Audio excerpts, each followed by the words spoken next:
Today, let's explore light and shadow in painting step by step. First, we need to consider where our light source is in the painting. You must first determine where your light source is located. I'll consider the sun coming from this side, hitting my painting here. So more light is on this side. Shadows will fall on the opposite side of the light source. To make this easier to follow, I'll draw some lines with a pencil. These lines show the shadows in our painting if the sun, our light source, shines from the left. This means the area under the doorway is fully shaded. Now we'll proceed with watercolors. To help you understand, I'll sketch the shadows to show what I mean. First, because this surface under the doorway is flat and above it there's vegetation, it casts a shadow on the doorway. Alright, to progress step by step, I'll start by painting the base with a very light grey. To begin, I'll make it slightly darker than the initial color, gradually darkening as we go. Remember this key point: watercolors lighten as they dry. You'll need to keep darkening the colors at each stage. You'll need to add darker shades to your painting as you go along. This is the stage we call shadowing. Second, if our sun is much higher than the surface, it can't shine from too high up. For our painting's overall surface, we consider that if there's another wall next to it, this wall's surface, this side, becomes much darker. You need to keep this in mind. This side is brighter. Now, let's imagine a fictional protrusion, a wall in front of this wall. We'll consider this house, for example, casting a shadow like this. This part is shaded, and this side of the wall is completely covered in that same gray color we made earlier.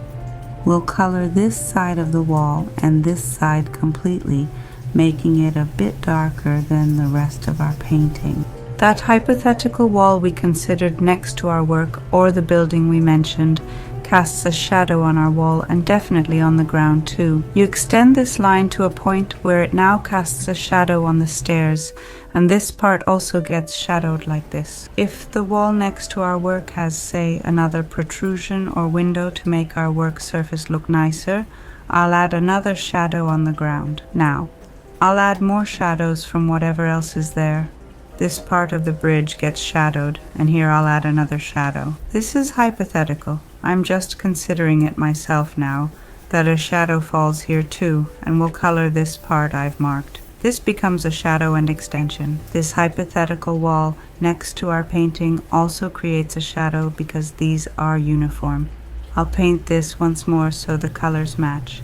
Since shadow colors don't differ, they're the same. Well, since this entrance is very light colored, I'll add a base color first. I'll add this to it while my work surface is dry. I won't wet it at all.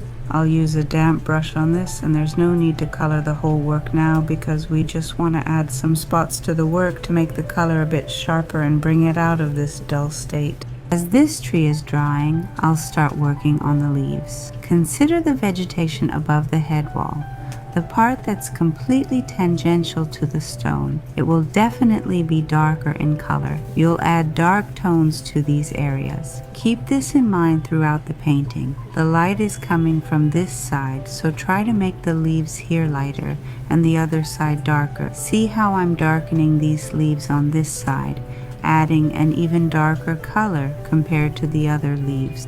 Well, the next step is the shadow on this doorway. I'll darken it a bit as it's too bright now. I'll add another layer of the color I mentioned. The doorway casts a shadow on the adjacent stone. If we extend this line, it shows the shadow's path. I'll draw the shadow on the wall next to me. Watch as I draw to understand what I mean. This shadow on the door and the wood beside it, the wooden corner by the stone or wood next to it, it's dark, facing away from light, casting shadows.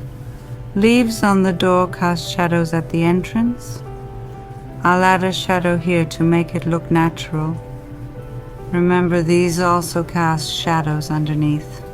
Consider the next shadow as well. The wall casts a shadow across the entire door. The shadow's intersection I'll blend together. The other shadow is on the door handle. Definitely on this side that's behind the light source. It gets a bit darker. And here along this piece it also darkens a bit. I'll make this corner a bit darker. the shadow that this casts on this piece as well as this surface below the door. We came and marked some wood pieces all around. I sketched their designs with pencil. I'll use a darker green than the door color in the shadows as if I'm shading, because these pieces are inset, and in our work I'm shading them. This is to show the wood texture on the door. I'll add some streaks in places very sparingly with a few different colors. First I'll apply this color with a brush, then I'll dry the brush, dampen it again, and dissolve it in this way so it fades. Water stains are usually like this, or sometimes I'll add a lighter color in some places. Well, we need to consider these sheets up here. They cast a shadow from left to right in the image. I'm working on this header, sharpening the lines a bit to make our painting more defined, focusing on the line. We'll darken the ground where the wall meets it. One more thing I'd like to add. With the sun high up, as you can see, the door's shadow is steep. The hanging leaves also cast a shadow on the door, which I want to paint. For these two and the one on this side, it comes down low due to the sun's high angle. It's just a shadow this adds. Now that this surface has dried a bit, I'll darken these squares we've drawn, but only in the shaded areas, not the whole thing. There's a tiny error here too, shadow work in this final part. Since this wall side is in shade, darken a few bricks randomly. Use brick color or any darker shade you prefer, maybe more reddish or brownish. Just a few, not too many. Darken some of these underneath to make it look more natural. For this side, add a bit of red for transparency. Don't use brown here, just a tip. Add some red or orange to give it color.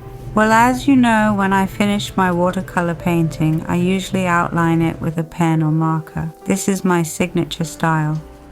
You don't have to do this since your work is purely watercolor, but I do it to make the lines look sharper. I go around the edges of the work and darken the shadows a bit. Just be careful not to ruin the existing shadows. You don't need to make continuous lines, just add some dots here and there. Just highlight key points. I'll outline this and show you the final painting. For the edges, if you can't draw straight lines freehand, use a ruler. Wobbly lines can really affect the finished look. See you in the next video.